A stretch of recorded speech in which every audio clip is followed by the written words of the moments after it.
I'm 67 years old. 3 hours ago, there was blood running down my face. My daughter-in-law's hand was in my hair. My son just watched. And now I'm done being the victim. My name is Eleanor Cole. I am 67 years old. I live alone in a white farmhouse at the end of Persimmon Lane, where the Blue Ridge Mountains rise like sleeping giants against the autumn sky. The house is old. My husband Thomas and I bought it 43 years ago when Mark was still in diapers. The floorboards creak in the hallway. The kitchen window sticks when you try to open it. I know every stubborn hinge, every water stain on the ceiling. This place has held all my seasons, the bright ones and the dark. Thomas died 3 years ago. Heart attack in the garden while pruning the apple trees. He went quickly. Sometimes I am grateful for that. Sometimes I wake at 3 in the morning and the gratitude feels like betrayal. I taught second grade for 34 years at Riverside Elementary. Small hands, wide eyes, children who still believed the world was kind. I retired 5 years ago, but I still keep a box of gold stars in the kitchen drawer. Old habits. The trees are turning now. October in Central Virginia smells like wood smoke and wet leaves. My orchard, 12 apple trees, 3 persimmons, drops fruit into the tall grass. I make preserves every fall. Apple butter with cinnamon, a persimmon jam that glows orange in the jars. I sell them at the church bazaar. It gives me something to do with my hands. Today is Friday. Mark is coming for the weekend. He called on Tuesday to tell me. His voice was tight. Lindsay wants to come, he said. And Ethan, of course. I told him I would make pot roast. I have been cooking since dawn. The roast sits in the Dutch oven surrounded by carrots and potatoes. The kitchen smells like rosemary and browned meat. I made biscuits from scratch. Thomas's mother's recipe written on a grease-stained index card. The apple pie cools on the counter, lattice crust golden, steam still rising from the vents. I set the table with the good dishes, white china with tiny blue flowers. I fold cloth napkins into triangles. I fill the water glasses, everything in its place. Mark's car pulls into the gravel driveway at 4:30. I wipe my hands on my apron and walk to the front porch. The air is cool. A crow calls from the walnut tree. Mark steps out first. He is 42 but looks older. His hair is thinning at the crown. He wears a polo shirt and khaki pants, both wrinkled from the drive. He waves. I wave back. Lindsay emerges from the passenger side. She is 38. Blonde hair pulled into a high ponytail, white jeans, leather jacket that probably cost more than my monthly grocery bill. She checks her phone before she looks up. Ethan tumbles out of the back sage, 7 years old, dark hair like his father. He wears a superhero shirt and light-up sneakers. He does not run to me. He stays close to his mother. Hi, Mom. Mark climbs the porch steps and hugs me. He smells like coffee and anxiety. Hello, sweetheart. I pat his back. How was the drive? Not bad. Traffic in Ruckersville. Lindsay reaches the porch. She does not hug me. She offers a tight smile that does not reach her eyes. Eleanor. She says my name like it tastes bitter. Lindsay, you look well. Thanks. She glances at the house. Is the Wi-Fi working? I have a client call later. It should be. Ethan stands at the bottom of the steps. I crouch down, my knees protesting. Hello, Ethan. My goodness, you've grown. He stares at me. He does not smile. Say hi to Grandma. Mark prompts. Hi. The word is flat. Come inside, I say. Dinner's almost ready. The house swallows us. Lindsay walks through the living room without removing her shoes. She examines the old couch, the faded curtains, the photographs on the mantel. Her expression says everything. It's so rustic, She says. Mark clears his throat. Mom keeps it nice. I'm sure. Lindsay pulls out her phone again. Her thumbs fly across the screen. I return to the kitchen. I check the roast. I transfer the biscuits to a basket lined with a clean towel. I carry everything to the dining room. They gather at the table. Mark helps Ethan into his chair. Lindsay sits with her phone beside her plate. The screen glows like a tiny moon. I bring the food. Roast beef, mashed potatoes, green beans from my garden, biscuits, butter in a small glass dish. This looks great, Mom. Mark's voice is too bright. Thank you. I sit down. I fold my hands. Mark and I used to say grace. Thomas always said it. But Lindsay does not believe in such things, so we sit in silence. Mark serves himself. He loads his plate with everything. Ethan picks at a biscuit. Lindsay takes a tiny portion of green beans. No roast? I ask. I'm doing keto. Lindsay does not look up from her phone. What's keto? Low carb. She sighs. It's a whole thing. Mark eats quickly. He compliments the potatoes. He asks about the orchard. I tell him the persimmons came in heavy this year. He nods, but I can see he is not really listening. His eyes keep sliding to his wife. Lindsay sets down her fork after 3 bites. This is so greasy. The room goes quiet. Lindsay? Mark says softly. What? I'm just being honest. She looks at me. Don't you worry about cholesterol at your age? I manage? Well, She picks up her phone again. different generation, I guess. I eat my pot roast. It tastes like nothing. Ethan knocks over his water glass. It spreads across the tablecloth, soaking into the blue flowers. Ethan! Lindsay snaps. I'm sorry. His voice cracks. I've got it. I stand and fetch a towel from the kitchen. I mop up the water. It's just water, sweetheart. No harm done. Lindsay mutters something under her breath. Mark refills Ethan's glass. I bring out the apple pie. I cut thick slices and add vanilla ice cream. Mark's face softens when he sees it. Your apple pie. He sounds like a boy again. I remember what you like. Lindsay waves her hand.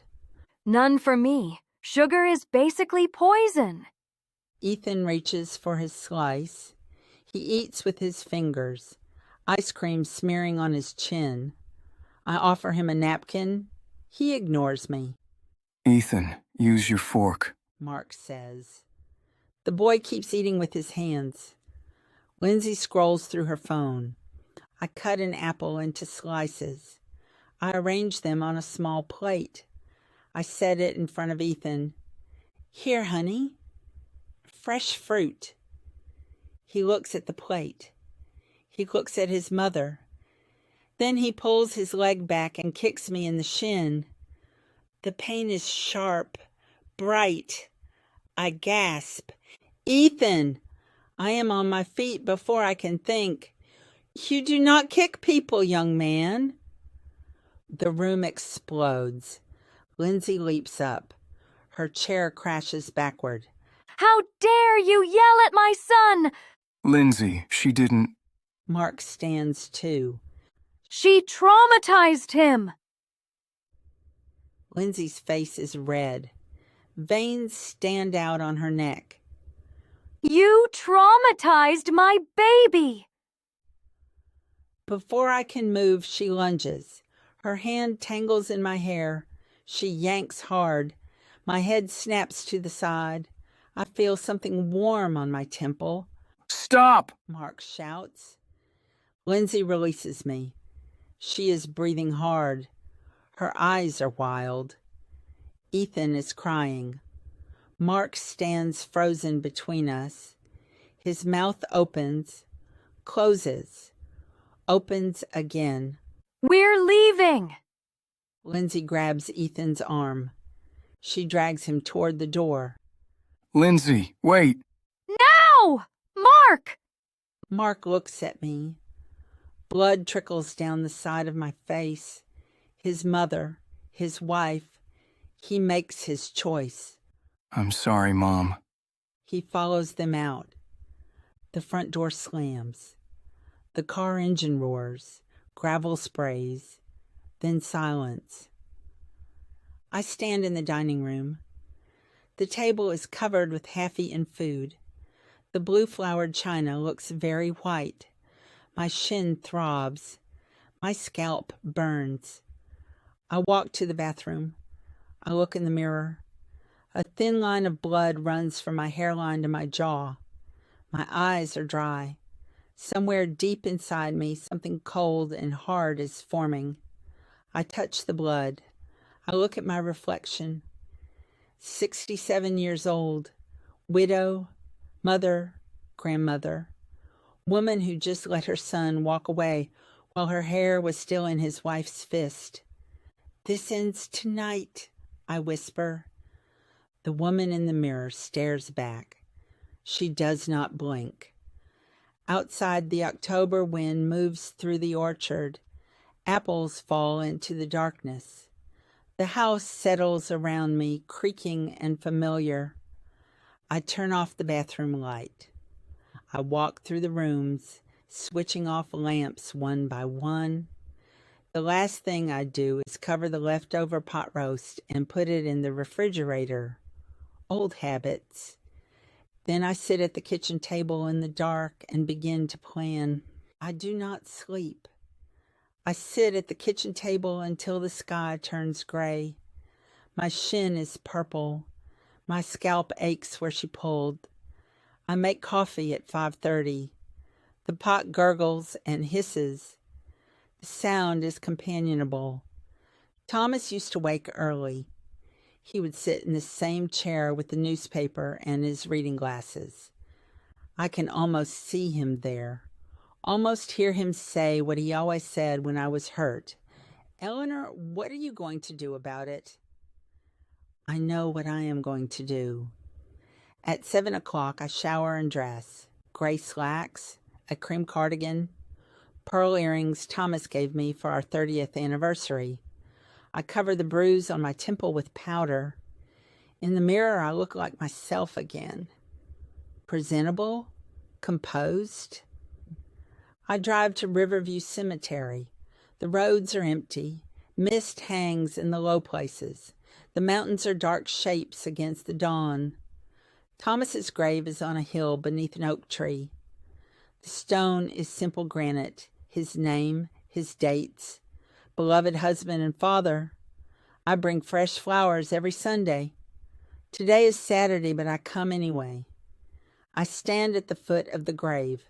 Dew soaks through my shoes. I need to tell you something. My voice sounds loud in the stillness. Mark didn't defend me.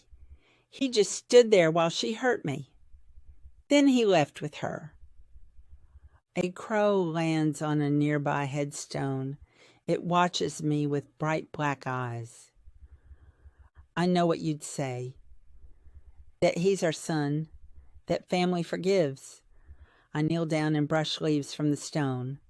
But Thomas, I'm tired of forgiving. I'm tired of being the one who bends. The crow flies away. The sun breaks through the mist. Gold light touches the wet grass. I won't live as anyone's victim. Not anymore. I stand up, my knees crack. I hope you understand. I drive home. I make toast I do not eat. At 9 o'clock, I call First Virginia Bank and ask for Margaret Chin, the branch manager. I have known Margaret for 15 years. She handled our mortgage. She sent a beautiful sympathy card when Thomas died. Eleanor, how lovely to hear from you. Her voice is warm, professional. Margaret, I need to make some changes to my accounts. Of course. What can I help you with? I have automatic transfers set up. $5,000 a month to my son Mark's business account. I need to stop them. A pause. Are you certain? Yes. All right. I can process that today. Papers rustle. Anything else? I want to review my beneficiary designations, life insurance, the CDS, everything. Another pause, longer this time. Eleanor, if this is about family matters, you might want to consult. I've thought about it carefully. I see. More rustling. Can you come in on Monday? We'll need your signature. I'll be there at 10. Perfect. Eleanor, Her voice softens. are you all right? I will be. I hang up. My hands are steady. The kitchen is very quiet.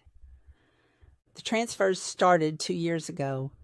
Mark's renovation business was struggling. He needed equipment, materials, capital to keep things afloat. Lindsay had expensive tastes even then. Designer handbags, boutique gym memberships. Mark asked if I could help temporarily, just until things stabilized. I have been helping ever since. $60,000 a year. Thomas's pension money. Money I earned standing in front of second graders for 3 decades. No more. I make soup for lunch, chicken and rice. I eat at the table where last night's dinner ended in violence. The chairs are pushed in neatly. The blue flowered china is washed and put away. Everything looks normal, but something has shifted. Some foundation has cracked.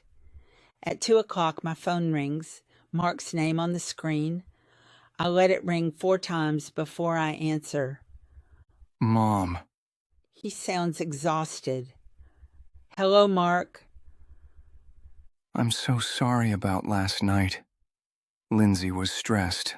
The drive, you know, and Ethan's been difficult lately. She pulled my hair, Mark. Silence. She grabbed me and hurt me, and you apologized to her, not to me. Mom, it all happened so fast. You made a choice. My voice is calm, even. You chose her. That's not fair. Now he sounds defensive. She's my wife, Ethan's mother. And I'm your mother. I know that. Do you? I stand and walk to the window. The orchard is bright with October color. Because from where I stood last night, you look like a stranger. Mom, please, can we move past this? Has Lindsay apologized? Another silence. She thinks you were too harsh with Ethan. He kicked me. He's 7. And she's 38. What's her excuse? Mark's breath catches. Look, things are complicated right now. Work is tight. Lindsay's under pressure. Her social media clients are demanding. Stop. What? Stop making excuses for her. I close my eyes. You've been doing it for years. I've watched you shrink yourself to fit her storms. You married her, Mark, not me. I don't have to weather what you chose. That's a terrible thing to say. Is it? Or is it just true? I hear muffled voices in the background. Lindsay asking who he's talking to. Mark's hand over the phone. Then he's back. I have to go. I've stopped the automatic transfers, and I'm changing my beneficiary designations. Mom. You made your choice, sweetheart. And now I'm making mine. I hang up. My hand shakes now, just a little. I set the phone on the counter and grip the edge of the sink until the shaking stops. The afternoon passes slowly. I weed the garden beds. I rake leaves into piles. Physical work helps. It always has. My body aches, but my mind is clear.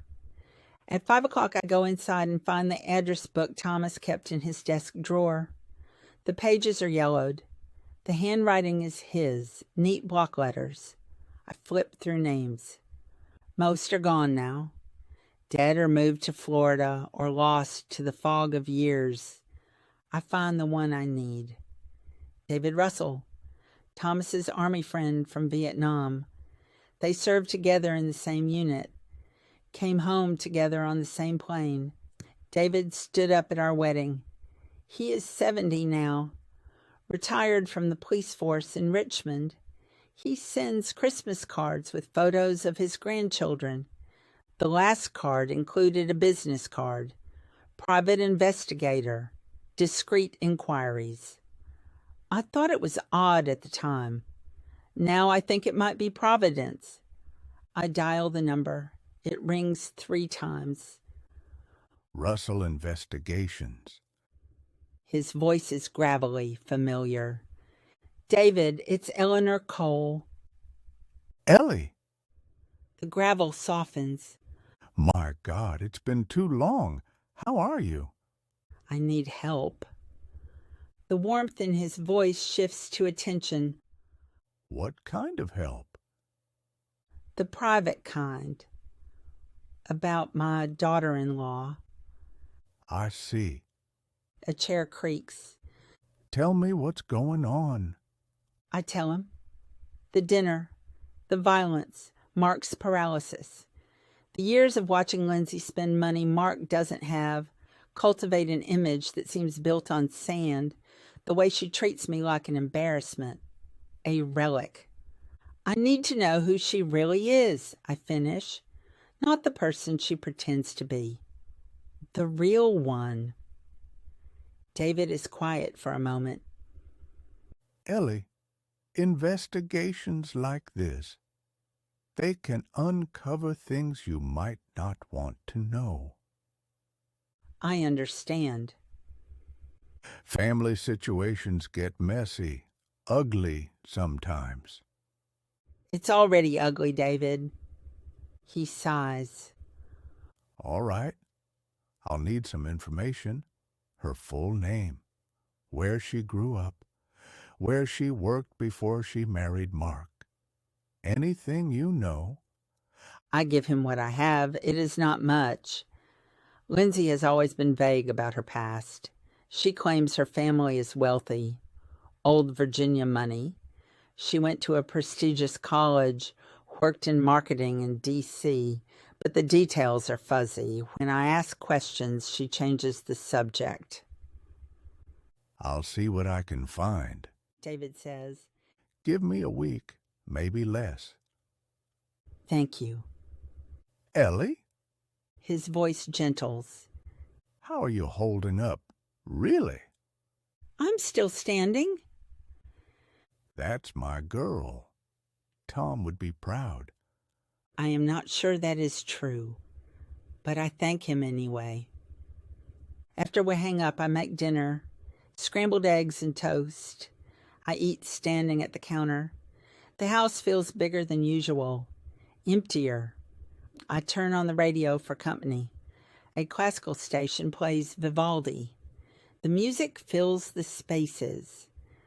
I think about Mark as a boy, gap-toothed, earnest. He brought me dandelions from the yard and called them roses. He cried when I read him Charlotte's Web because he didn't want the spider to die. He was gentle, thoughtful, mine. Lindsay has taken that boy and replaced him with someone I barely recognize. A man who flinches, who apologizes for things that are not his fault, who cannot look his own mother in the eye. I wash my dishes. I wipe down the counters. I fold the dish towel into a perfect square. My phone buzzes. A text from Mark. Mom, please, let's talk. I turn off the phone. At 9 o'clock, I sit in Thomas's old chair in the living room. I look at our wedding photo on the mantel. We are so young. My dress is simple white cotton. His suit is too big in the shoulders. We are smiling like we know a secret. I'm doing the right thing, I say to the photograph. Aren't I? The young couple smiles back. They have no answers. I go to bed at 10. I lie in the dark and listen to the house settle. The furnace clicks on. The refrigerator hums. Outside, an owl calls from the woods. I think about Lindsay's face last night. The rage, the contempt, the absolute certainty that she was right. I think about Mark's face, the helplessness, the shame, the terrible choice he made to protect his marriage instead of his mother. I think about Ethan, 7 years old, learning from his parents that violence is acceptable, that cruelty goes unpunished, that grandmothers are obstacles to be kicked and forgotten. Somewhere in the darkness, I make a promise, not to Thomas, not to Mark, to myself. I will not be erased. I will not be diminished. I will not spend whatever years I have left apologizing for taking up space in my own life. The owl calls again, closer this time. I close my eyes and wait for morning. My phone rings at 7 a.m. I have been awake for an hour. I see David's name and answer immediately. That was fast. You were right to ask, Ellie. His voice is grim. Something's off about your daughter-in-law. Very off. I sit down at the kitchen table. Tell me. Not over the phone. Can you meet me? There's a diner in Charlottesville. Minnie's on Main Street. I know it. Tomorrow morning, 8 o'clock. I'll be there. Ellie, brace yourself. This isn't going to be easy. Nothing worth doing ever is. I hang up. I pour my coffee. Steam rises in the morning light. Outside the window, the persimmon trees are heavy with fruit. Orange globes among the leaves. They will be ready to harvest soon. I sip my coffee and watch the day begin. My shin still aches. My scalp still burns. But something else is growing beneath the pain. Purpose. Minnie's Diner sits between a hardware store and a used bookshop on Main Street. Red vinyl booths. Black and white checkered floor. The smell of coffee and bacon grease. I arrive at 7:50 and take a booth in the back corner. The waitress brings coffee without asking. She is young. Tattoos climb her forearms. She calls me Hun. David walks in at 8 exactly. He is taller than I remember, but more stooped. His hair is white. He wears jeans and a flannel shirt. He carries a manila folder tucked under his arm. He slides into the booth across from me. His face is serious. Ellie. David. We look at each other. The years fall away. I see the young soldier who stood beside Thomas in faded photographs. He sees the bride in the white cotton dress. Then the moment passes. You want breakfast? He asks. Just coffee. He orders the same. The waitress refills our cups and disappears. David places the folder on the table between us. He does not open it yet. How bad? I ask. Bad enough. He wraps his hands around his mug. I've been doing this work for 12 years. Corporate fraud, insurance scams, cheating spouses. You see patterns. Learn to spot the tells. He looks at me. Your daughter-in-law is a professional liar, Ellie, and she's good at it. My stomach tightens.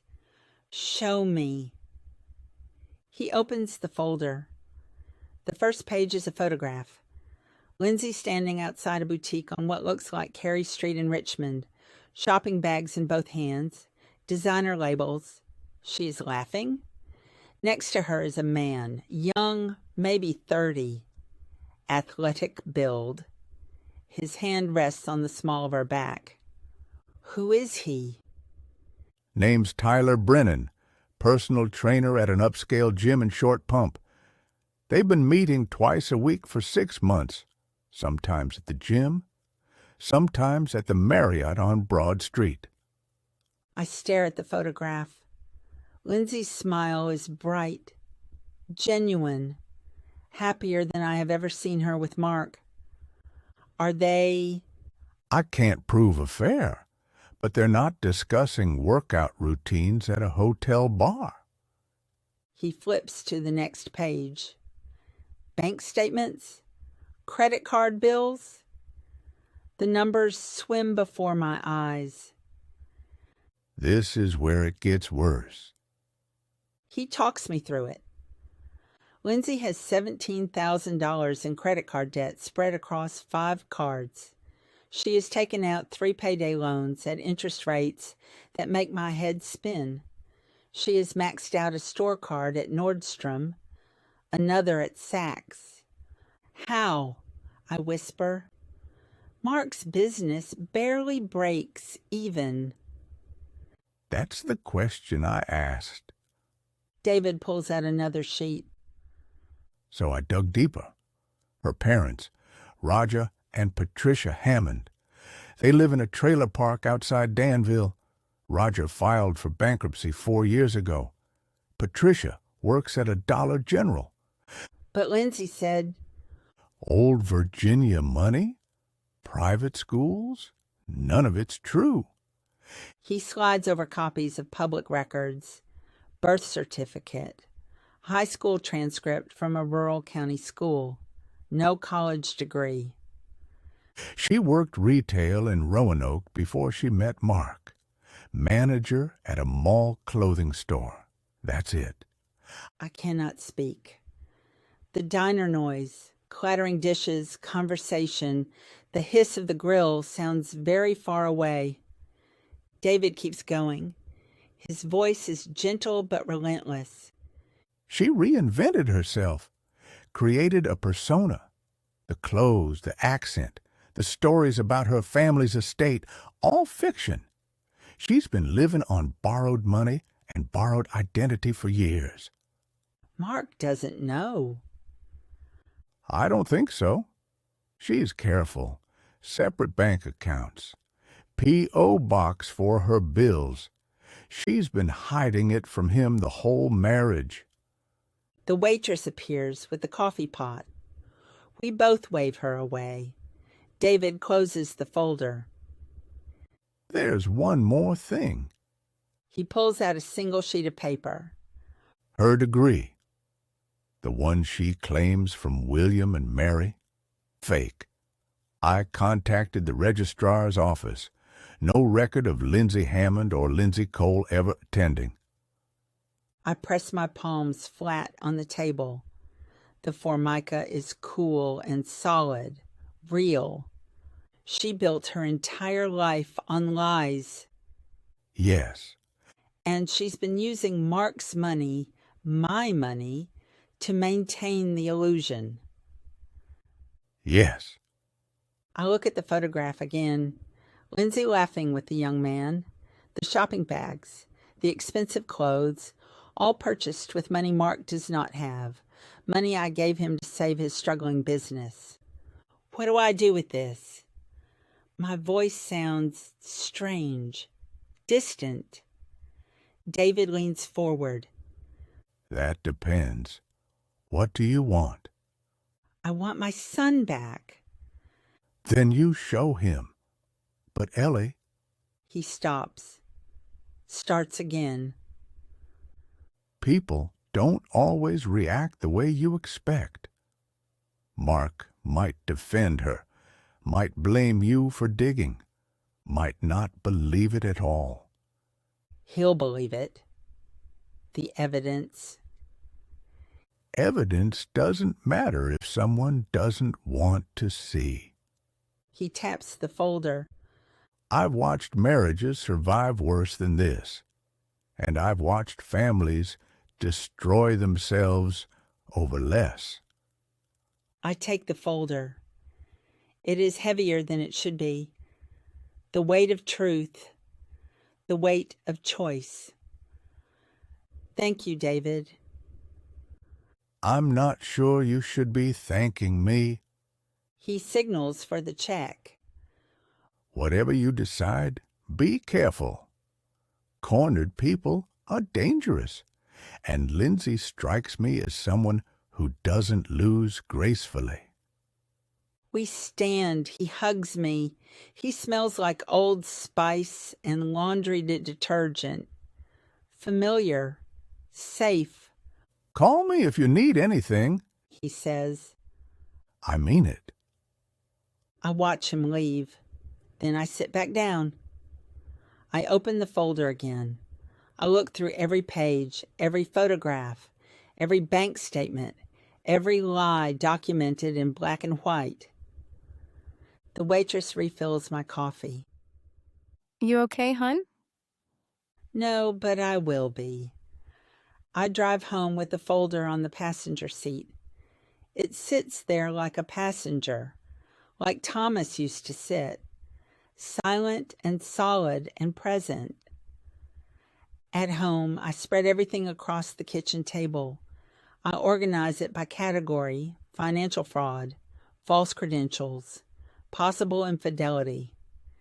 The evidence of a decade of deception laid out on my blue-flowered tablecloth.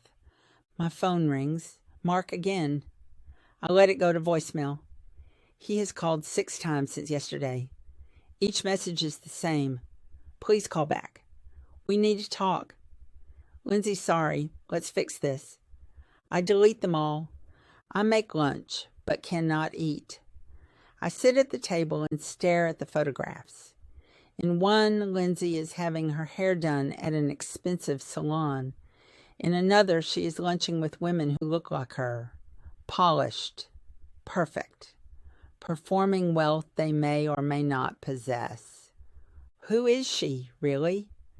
The girl from the trailer park or the woman in the designer clothes? Maybe both. Maybe neither. Maybe just someone so afraid of being poor again that she has spent 10 years running from her own shadow.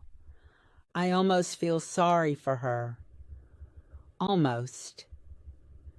Then I remember her hand in my hair, her nails against my scalp, the look on her face, pure contempt for me, for my house, for my life, for everything I am and have been. The pity evaporates. At 3 o'clock, I call Ruth Delgado. She was the school district's attorney for 20 years, handled contract disputes, board complaints, difficult parents. She retired the same year I did. We sometimes meet for coffee. She knows I am not a person who panics. Eleanor, what a nice surprise. Ruth, I need legal advice. Do you still take private clients? A pause. Depends on what you need. Can you come to my house? I'd rather not discuss it over the phone. That's serious? Yes, Tomorrow afternoon? Say 2 o'clock? perfect. That evening, I sit in Thomas's chair. I hold the folder in my lap. The room darkens around me, but I do not turn on the lights. I think about Mark, about the boy who brought me dandelions, about the man who cannot stand up to his wife. How did we get here? What did I miss? Maybe I was too soft, too forgiving. Maybe I should have confronted Lindsay years ago when I first felt something was wrong, when she started isolating Mark from his friends, when she began spending money he did not have, when she turned every holiday into a performance of her superiority. But I said nothing. I smiled. I welcomed her. I tried to love her because Mark loved her. I tried to be the mother-in-law who did not interfere, and this is where it brought us, to evidence of fraud spread across my kitchen table, to my son's voice on my voicemail, sounding smaller each time. The phone rings again. Not Mark this time. A number I do not recognize. I answer. Mrs. Cole? A woman's voice, young, nervous. Yes? This is Jennifer Wright. I'm a caseworker with Albemarle County Social Services. My heart stops. I'm calling because we received a complaint regarding your interaction with your grandson, Ethan Cole. The complaint alleges verbal abuse and possible physical intimidation. I cannot breathe. Mrs. Cole? I'm here. We're required to investigate all complaints involving minors. I'd like to schedule a home visit. Would Wednesday morning work? A home visit? It's standard procedure, just a conversation. We want to hear your side. My side? As if there are sides. As if what happened in my dining room was ambiguous. Wednesday is fine. 10 o'clock? Yes. She gives me her direct number. Tells me not to worry. Says these things happen. Families disagree about discipline. Usually it's just a misunderstanding. I hang up. I sit in the dark. Outside the window, the orchard is black against a gray sky. The persimmons hang like small moons. Lindsay reported me to social services. She is calling me an abuser, a danger to my own grandson. The rage that rises is so pure it almost blinds me. But beneath the rage is something colder, sharper. This is not just about defending herself. This is strategy. Lindsay knows Mark is wavering. She knows I have stopped the money. She is striking first, establishing a narrative, making me the villain before I can expose her lies. She is smarter than I thought. I turn on the lamp. I pick up my phone. I dial Ruth's number even though it is late. Eleanor? Ruth, something's happened. Can you come tomorrow instead of Thursday? Morning, if possible. What's wrong? I've been reported to social services. False allegations. And I have evidence that my daughter-in-law has been committing fraud. I need help. Real help. Ruth is quiet for a long moment. When she speaks, her voice is all business. I'll be there at 9. Don't talk to anyone until I arrive. Not social services. Not your son. No one. Understand? Yes. And Eleanor, whatever evidence you have, keep it safe. Make copies. This is about to get complicated. She hangs up. I sit with the phone in my hand. The house creaks around me, settling into the night. The refrigerator hums. The furnace clicks on. I look at the folder on the coffee table, at the photographs of Lindsay with her lies, at the bank statements with their terrible numbers, at the fake degree certificate. Evidence is not enough. I know that now. Lindsay has already moved to protect herself. She has weaponized the system, turned my moment of discipline, of trying to teach a child right from wrong, into abuse. This is war. And I am a 67-year-old widow who has never fought anyone in her life, but I am also a woman who taught second grade for 34 years, who handled difficult parents, who mediated playground fights and navigated school board politics, who raised a son and buried a husband and kept a house and garden alive through seasons of drought and flood. I am stronger than I look. I stand. I walk to the kitchen. I make copies of every document in David's folder. I put the originals in a fireproof box in the hall closet. I put the copies in 3 separate envelopes. One for Ruth, one for David, one for myself. Then I sit down and write out everything that happened at dinner. Every detail, the time, the food, the conversation, Ethan kicking me, my response, Lindsay's violence, Mark's silence. I write it like a police report. Facts only. No emotion, no interpretation. When I finish, it is past midnight. My hand aches, but the pages are neat, clear, true. I seal them in another envelope and add them to the fireproof box. Tomorrow Ruth will come. Wednesday the caseworker will visit.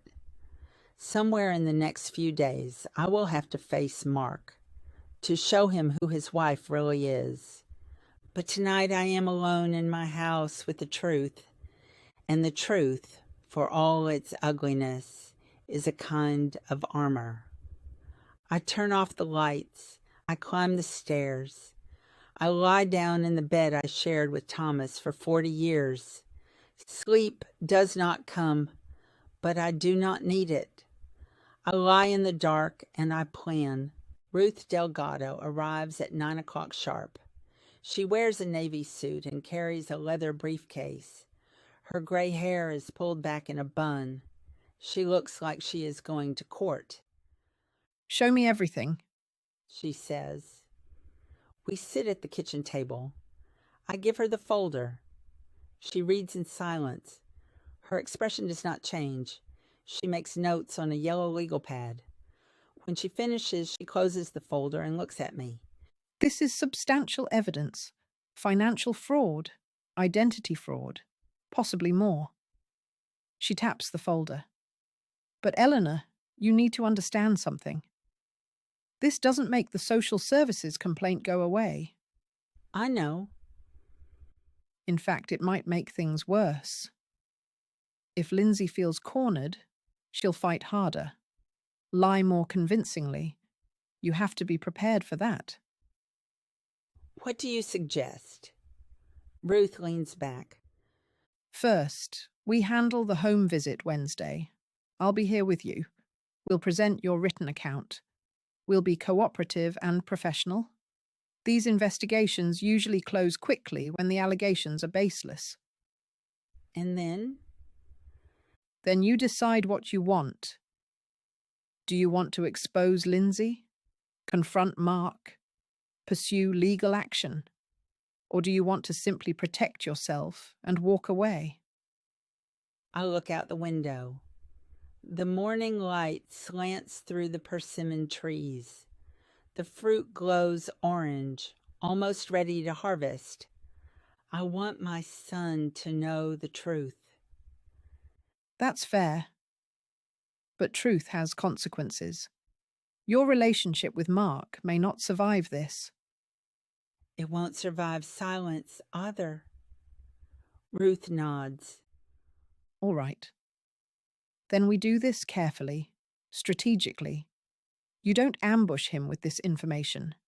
You invite him here. Both of them, preferably. You lay out the evidence calmly. You give them a chance to respond, and you make it clear what your boundaries are going forward. What if he doesn't believe me?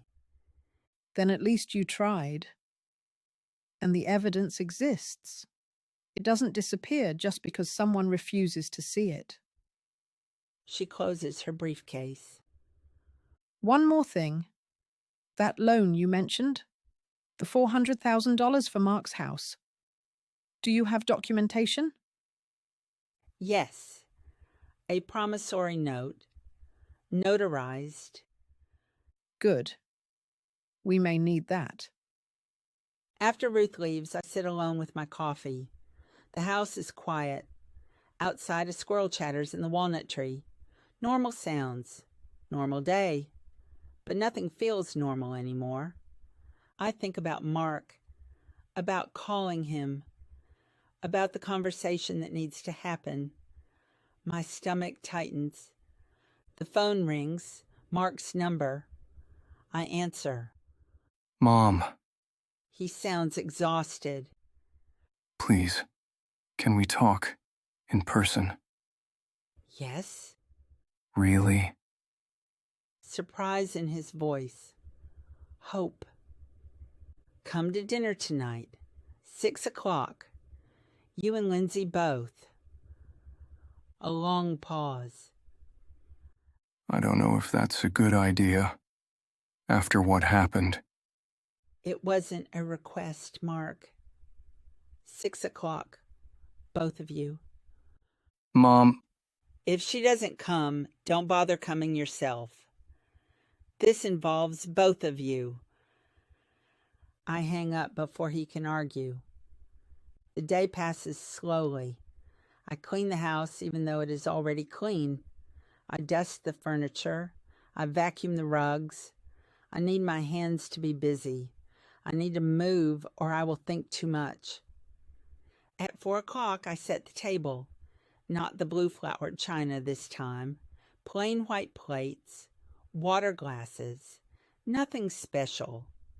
This is not a celebration. I do not cook.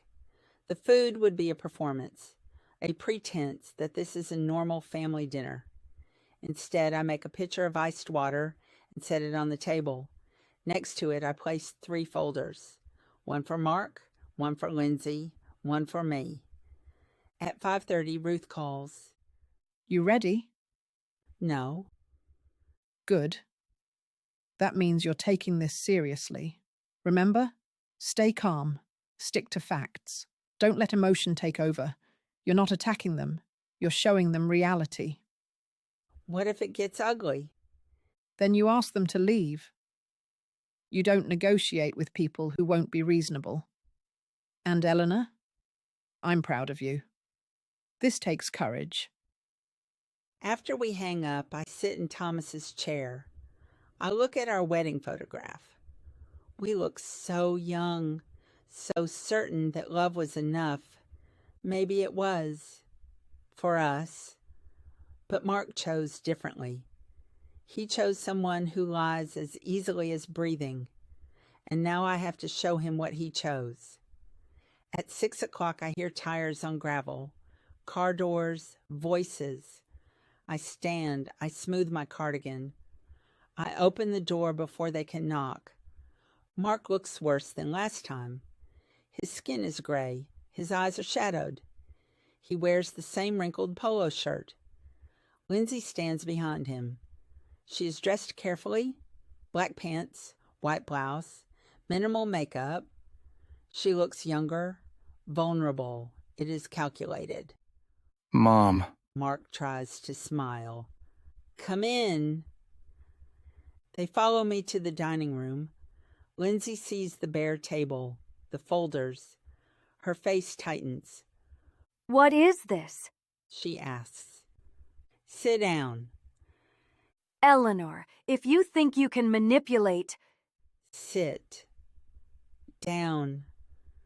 Something in my voice stops her. They sit. Mark at the head of the table where Thomas used to sit. Lindsay across from me. The water pitcher between us like a referee. I remain standing. Mark, do you know how much money I've given you in the last 2 years? He looks confused. Mom, we can talk about the transfers. I know you're upset. $120,000. That's the automatic transfers alone. It doesn't count the cash I gave you last Christmas, or the check for Ethan's school tuition, or the time I paid your mortgage when you were 3 months behind.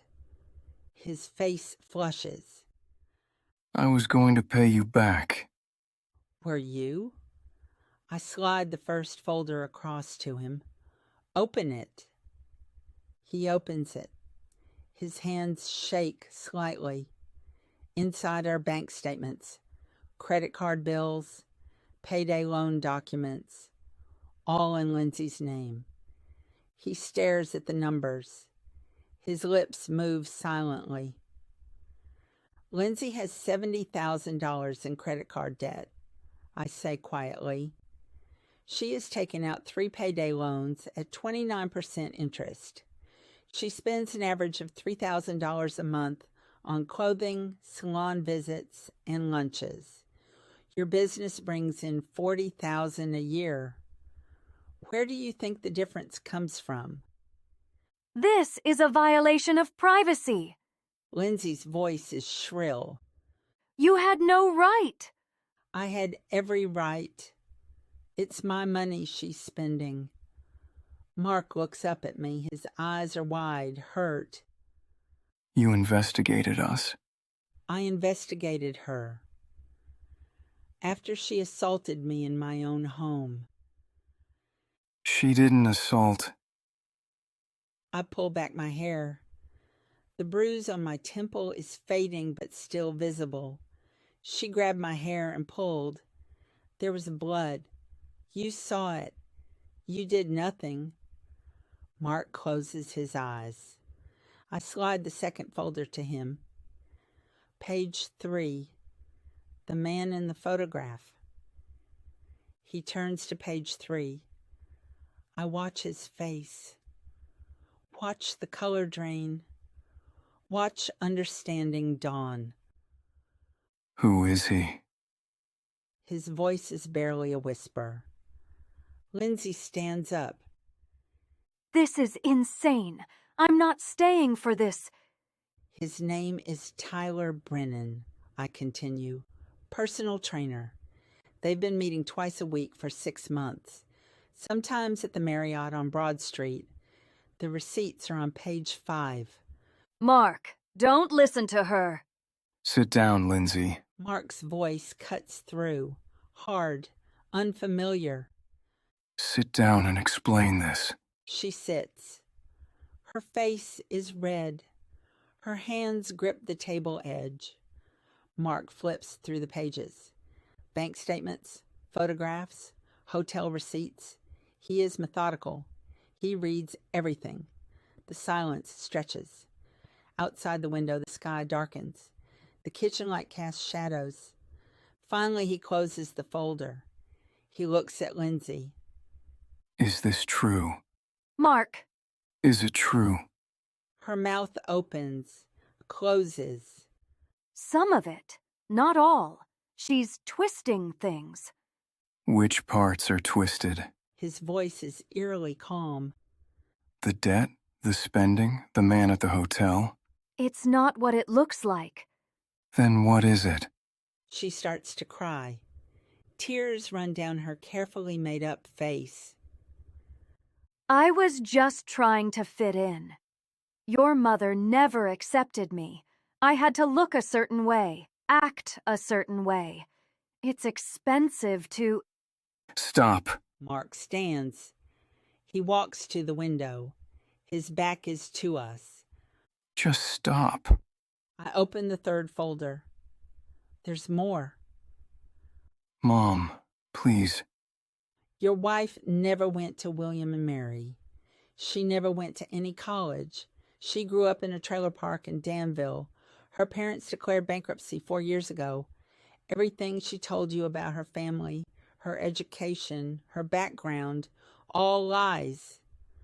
Lindsay is sobbing now. Mark, please, I love you. I was just scared you wouldn't want me if you knew.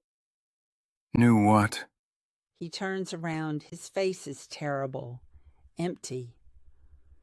Knew who you really are. You're right. I wouldn't have married someone who lied to me every single day for 10 years. Mark! Did you report my mother to social services? The question hangs in the air. Lindsay's sobs stop. She looks at me, then at him. I was protecting our son. From what? From his grandmother trying to teach him not to kick people. She traumatized him. He kicked her. Mark's voice rises for the first time. He hurt her, and she corrected him, like any grandmother would, like she corrected me 1,000 times when I was a kid, and you grabbed her hair and hurt her. Then you filed a false report to cover yourself. Lindsay's face hardens. The tears stop. The mask slips. Your precious mother isn't the saint you think she is. She's always looked down on me, always judged me. She gave you money just to control you. Get out. The words are quiet, final. What? Get out of this house. Now. Lindsay looks at me. This is what you wanted, isn't it? To turn him against me. No, Lindsay. I am surprised by how calm I sound. I wanted my son to know the truth. What he does with it is his choice. She grabs her purse. She walks to the door. At the threshold, she turns. You'll regret this, Mark. Both of you. The door slams. We hear the car start. Gravel sprays. Then silence. Mark sits down heavily. He puts his head in his hands. His shoulders shake. I do not know if he is crying or laughing or both. I sit beside him. I pour water into his glass. I wait. Finally, he looks up. His eyes are red. I'm so sorry, Mom. I know. I should have protected you. That night, I should have been a man. You are a man. You're my son. A son who let his wife abuse his mother. He drinks the water. How did I not see it? How did I miss all of this?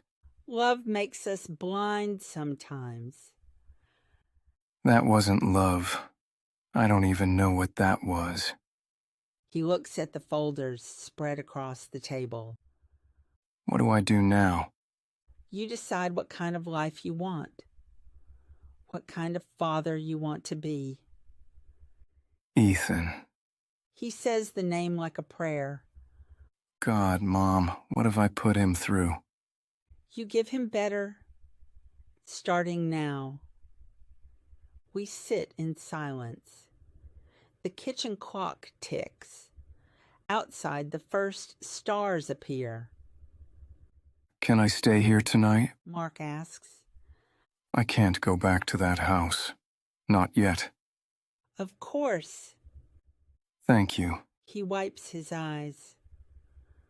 I'll call a lawyer tomorrow. Start divorce proceedings. I'll figure out the debt, the house, everything. I'll fix this. We'll fix it. Together. He reaches across the table, takes my hand. His palm is warm, familiar. It is the hand that held mine crossing streets when he was small, the hand that I held when he was scared of thunderstorms. I love you, Mom. I'm sorry I forgot that for a while. I never forgot. We sit together in the kitchen. The house settles around us. The refrigerator hums. The furnace clicks on. Normal sounds. But something has changed. Some weight has lifted. Later, I make him scrambled eggs and toast. He eats like he has not eaten in days. Maybe he has not. We do not talk about Lindsay. We do not talk about the future. We just sit at the table like we used to, mother and son, simple, true. At midnight, he goes upstairs to his old room. I hear the bed springs creak. The house holds him like it always has. I sit in Thomas's chair. I look at our wedding photograph. He's going to be okay, I whisper. We're going to be okay. The young couple in the frame smiles back. They believe me. Outside, the moon rises over the orchard. The persimmons glow silver in the darkness. Tomorrow I will harvest them. Tomorrow I will begin again. But tonight I sit in the quiet house and feel something I have not felt in years. Hope. The social services investigation closes in 2 weeks. Jennifer Wright sits in my living room with her clipboard and tells me the complaint was unsubstantiated. She uses words like appropriate discipline and no cause for concern. She shakes my hand before she leaves. Ruth calls that evening. It's over, Eleanor. You're clear. Thank you. You did this yourself. You were prepared. You told the truth. That's all it takes. After we hang up, I sit on the porch and watch the sun set behind the mountains. The air smells like wood smoke and fallen leaves. November now. The trees are bare. The orchard stands black against the orange sky. Mark has been living here for 3 weeks. His lawyer filed divorce papers. Lindsay signed them without contest. She wanted out as much as he did. Maybe more. The house will be sold. The debt divided. It will take years to untangle, but at least the untangling has begun. Ethan comes on weekends. At first he is silent, wary. He stays close to Mark. He does not look at me. I do not push. I just make breakfast and leave crayons on the kitchen table. I read books aloud even when he pretends not to listen. I wait. On the 3rd weekend, he asks if he can help me make apple butter. I say yes. We stand at the stove together, stirring the pot. He is small next to me. His dark hair falls over his forehead like Mark's used to, like Thomas's did. Grandma? His voice is quiet. Yes, sweetheart. I'm sorry I kicked you. I stop stirring. I crouch down to his level. His eyes are brown, serious, old for 7 years. Thank you for saying that. Mom said you were mean, but you're not mean. No, I'm not. She said a lot of things that weren't true. I know. He looks at the pot of apples bubbling on the stove. Is she coming back? No, honey. She and your dad are getting divorced. But she's still your mother. You'll still see her. He nods. He does not look sad, just tired. Can I keep helping? Absolutely. We stir together. The kitchen fills with the smell of cinnamon and cloves. Outside the window, Mark rakes leaves into piles. He looks younger than he did a month ago. The gray is leaving his face. He smiles more. Last night he laughed at something on television, and the sound startled me. I had forgotten what his laugh sounded like. In December, Mark finds work with a good construction firm. Steady hours, fair pay, health insurance. He comes home tired but not defeated. He sits at the kitchen table and tells me about his day. We ate dinner together. Simple food. Pot roast, chicken, vegetables from the freezer. Nothing fancy. But we eat together, and that matters. One evening he asks if I remember teaching him to ride a bike. Of course. You were 6. You fell 17 times before you got it. 18. He smiles. I counted. You were so determined. You had a skinned knee and a bloody elbow, but you kept getting back on. Dad said quitters never win. He did say that. Mark looks at his hands. I quit for a while, didn't I? Quit being your son. Quit being myself. You were lost, but you found your way back. With your help, with your courage. He reaches across the table, squeezes my hand. I won't quit again. I know. Christmas comes. Ethan stays with us for a week. We decorate the tree with ornaments from when Mark was small. Wooden soldiers, paper snowflakes I saved for 40 years. Ethan hangs them carefully. He steps back to admire his work. It's pretty, Grandma. It is.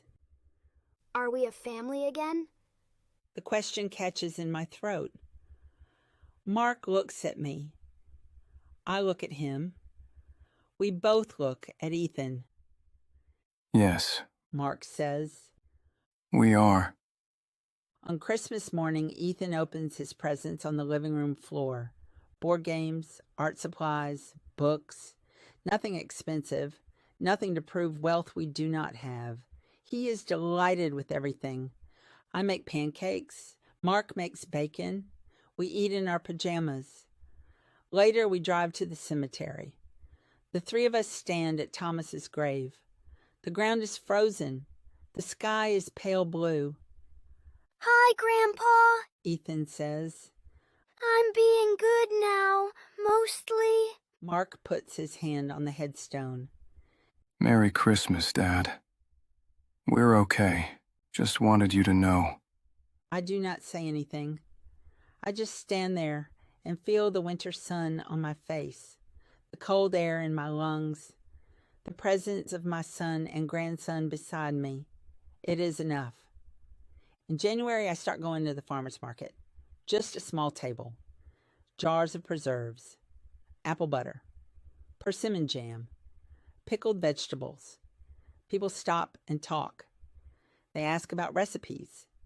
They tell me about their grandmothers. An older man buys 3 jars of apple butter and says it tastes like his childhood. I call it Ellie's table. Mark makes a sign. Ethan draws pictures of apples and persimmons around the edges. We hang it above my booth. I am there every Saturday morning, rain or shine. The money is not much, but it is mine, earned by my own hands. It feels good. One February morning, I am arranging jars when I see her. Across the street, Lindsay. She wears a uniform, red polo shirt, black pants. She works at a food truck selling coffee and breakfast sandwiches. Her hair is pulled back in a simple ponytail. No makeup.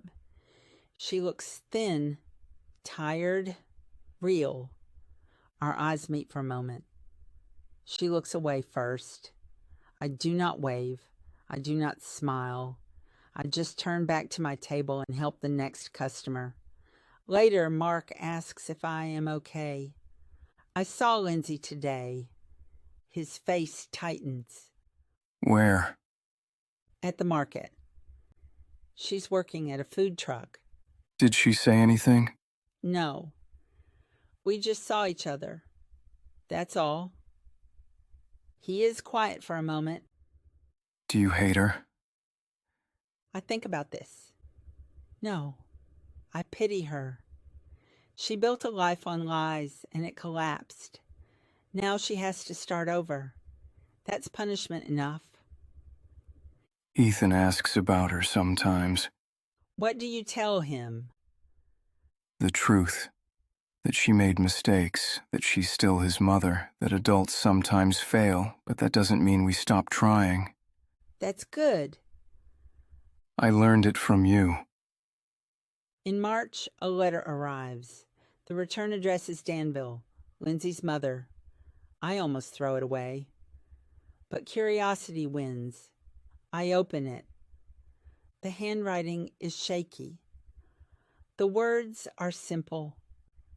Dear Mrs. Cole, I am writing to apologize for my daughter. I know what she did. She told me some of it. I am ashamed.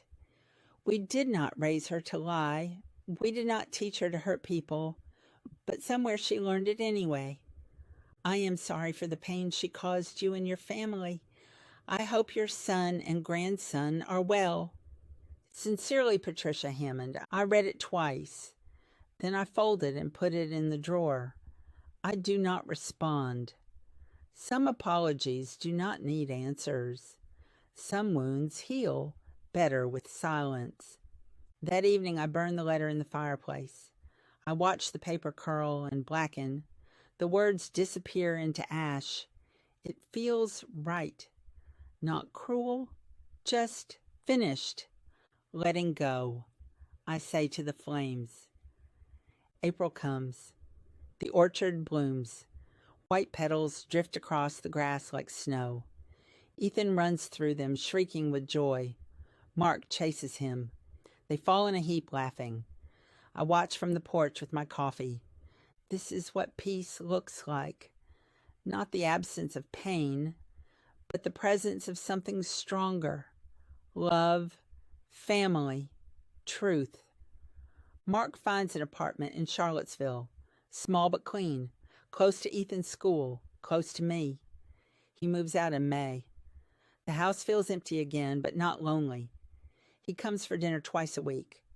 Ethan spends every other weekend with me. The rhythms of our lives settle into patterns, comfortable, sustainable, real. One Saturday in June, we have a picnic in the orchard. I spread a blanket under the oldest apple tree. I bring sandwiches, lemonade, cookies. Ethan brings a soccer ball. Mark brings his guitar. We eat and talk and laugh. Ethan shows me a cartwheel. Mark plays songs from when he was young. I close my eyes and listen. The music mingles with birdsong, with the rustle of leaves, with the sound of my grandson's laughter. Grandma? Ethan is lying on his back looking up through the branches. Yes. Are you happy? I open my eyes. Blue sky through green leaves. My son, my grandson, the orchard Thomas and I planted 40 years ago. Yes, sweetheart, I am happy. Me too. Mark stops playing. He looks at me. His eyes are clear. No shadows, no fear. Just my son looking at his mother. Thank you, Mom. For what? For not giving up. On me, on us. I never could. I know, but you could have, after everything I put you through. After choosing her over you. You could have walked away. No, I couldn't. You're my son. That doesn't change. He sets down the guitar. He comes and sits beside me. He rests his head on my shoulder like he used to when he was small. I stroke his hair. Gray threads at his temples now. When did that happen? I'm going to be better, He says.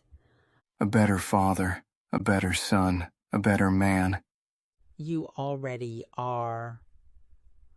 We sit like that for a long time. Ethan plays with the soccer ball. The sun moves across the sky. The shadows lengthen. The light turns gold. This is the moment I will remember. Not the violence, not the betrayal, not the folders full of evidence spread across my kitchen table.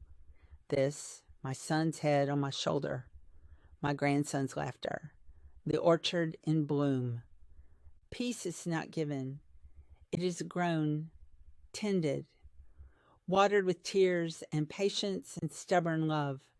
It takes time, it takes work, but it grows. And at last, mine is in full bloom. As the sun sets, we pack up the picnic. Ethan carries the blanket. Mark carries the basket. I carry the guitar. We walk back to the house together. 3 generations. Wounded but healing. Broken but mending. In the kitchen, Ethan asks if he can have cookies for dessert. Just 2, I say. 3? 2.5. He grins. Deal. Mark makes coffee. I wash the dishes. Ethan colors at the table. The evening light fills the kitchen. Everything is ordinary. Everything is precious. Later, they drive away.